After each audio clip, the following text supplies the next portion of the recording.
I'm Helen Northmore. I'm the Programme Delivery Manager within the Iechyd. So the Digital Health Ecosystem Wales is a programme funded by the Welsh Government. It's a collaboration between the Life Sciences Hub Wales and the NHS Wales Informatics Service. And what we're trying to do is make it easier and faster to adopt digital healthcare technologies in Wales. Enw fi Catrin a dwi'n gweithredwr raglen ar y raglen Ecosystem Iechyd Digidol Cymru. Mae'r Ecosystem Iechyd Digidol Cymru yn rhwydwaith sy'n cysylltu pobl. Mae'r ecosystem yn cael ei ariannu gan Llywodraeth Cymru ac yn partneriaeth rhwng y Hwb Gwyddorau Bywyd Cymru a'r Gwasanaeth Gwybodeg y GIG. Rydyn ni'n gwneud hyn trwy tair llif o gwaith. Yr un cyntaf yw cysylltu â phobl trwy seminars, grwpiau gweithio a digwyddiadau. Yr ail un yw ein llif gwaith APIs, lle ni'n creu platfform agored o APIs mwyn i ddatblygwyr profi eu gynnyrch yn erbyn data go iawn y GIG.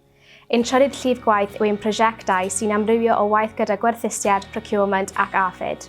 Hi, I'm Paul Howells. I work for NHS Wales Informatics Service. I'm the Programme Lead for the Digital Health Ecosystem. The Open API platform is all about creating a more interoperable system for health and care organisations built on consistent technical standards. Os ydych chi eisiau dysgu mwy am y diwydiant iechyd, mae rhan fwyaf o'n digwyddiadau ar agor I bawb.